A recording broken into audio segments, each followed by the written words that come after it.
At number 10, we come face to face with a figure who should have been the protector, the caretaker, the symbol of order within chaos.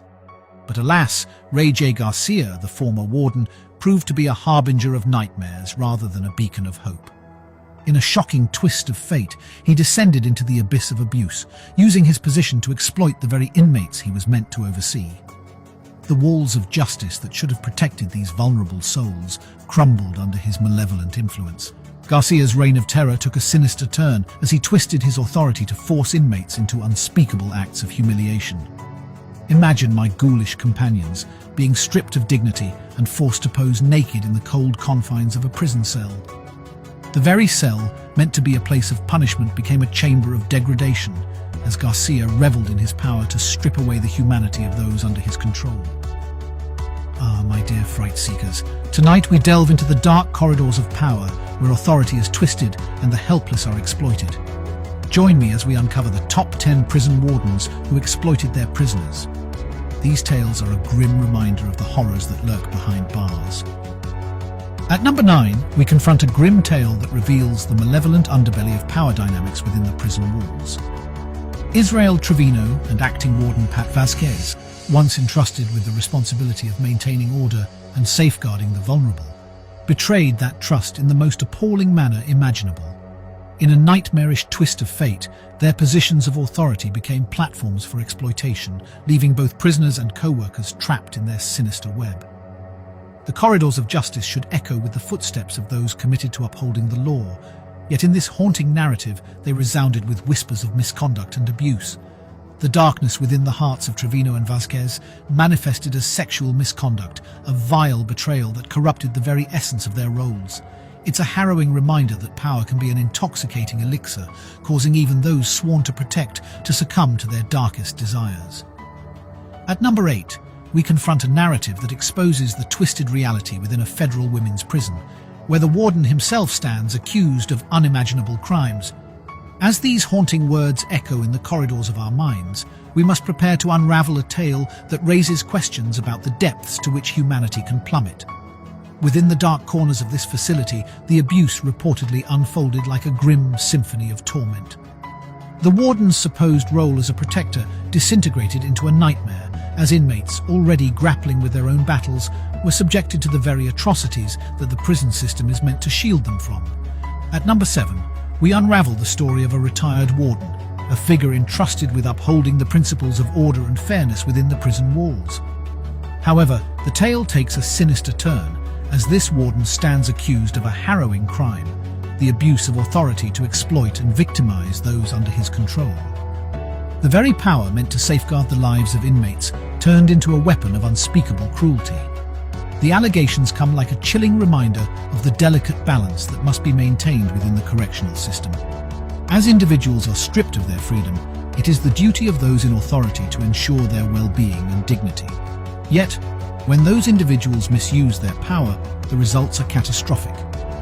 The retired warden's alleged actions underscore the potential for evil that can emerge when authority is wielded with malice. At number 6, we confront a distressing chapter that reveals allegations of sexual abuse within the confines of a women's prison, a place that should have been a sanctuary of rehabilitation and security. The very essence of prison reform lies in the principle of rehabilitation, the idea that individuals should be given the opportunity to reform and reintegrate into society. However, when those in positions of authority exploit their power for their own sinister desires, this foundation is eroded, leaving the lives of inmates forever scarred.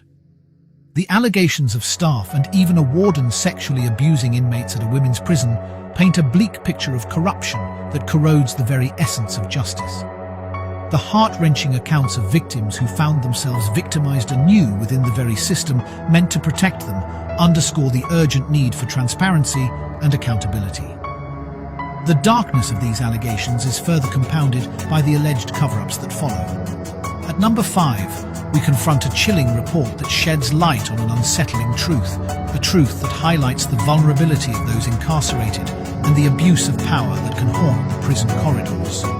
In the realm of justice, the trust bestowed upon those who serve as custodians of the law is paramount, yet the allegations of sexual assault cases involving guards and federal prisoners are a grave reminder that this trust can be tragically betrayed. concept of rehabilitation and respect for human dignity is at the heart of any civilized society's approach to criminal justice. However, when those in positions of authority exploit their power, the very foundation of justice crumbles. At number 4, we confront a shocking revelation that exposes a disturbing undercurrent within the realm of prison management. Allegations against 5 federal prison wardens, a group entrusted with maintaining order, safety, and rehabilitation within their institutions. To imagine that those in positions of authority tasked with overseeing the well-being of inmates would be implicated in a web of misconduct is truly a chilling thought. The range of allegations from assaulting inmates to embezzlement and harassment paints a picture of a world that has strayed far from its intended course. We're faced with the grim reality that even the walls of prisons cannot shield the vulnerable from the abuse of power. The accusations against these wardens are more than just isolated incidents. They represent a systemic failure that can have far-reaching consequences. At number 3, we encounter a tale that revolves around the pursuit of justice, retribution, and the fight against systemic abuse. It's a story that not only exposes the grim realities within our prison walls, but also sheds light on the power of those who refuse to remain silent in the face of oppression. Imagine inmates standing up against the very institution that confines them, seeking justice for the unspeakable acts they have endured. This is the crux of the story, a group of brave individuals filing a lawsuit against the federal government itself, with the allegations centering around sexual abuse perpetrated by none other than former warden Ray J. Garcia.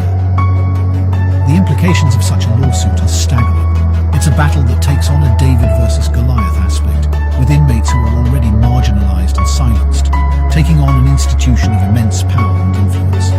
At number 2, we come face to face with a nightmarish tale that blurs the lines between justice and horror. This story peels back the layers of an institution meant to safeguard lives, only to reveal the grotesque abuse of power in the darkest corners of human behavior. Imagine the very person entrusted with maintaining order and protecting the vulnerable within the prison system stands accused of being a predator himself.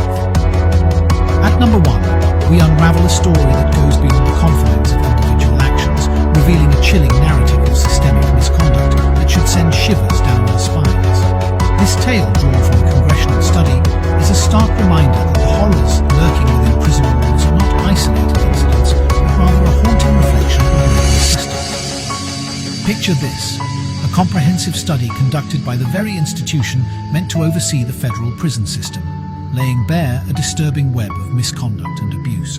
The revelations, like ghosts from the past, emerge to cast a shadow over the very foundation of our justice system.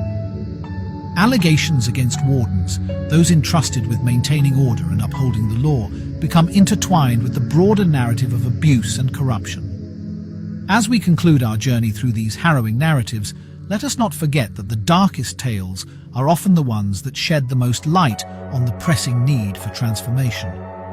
Until next time, my fellow seekers of truth, may we continue to shine a spotlight on the shadows that lurk within our society and work tirelessly towards a more just and humane world.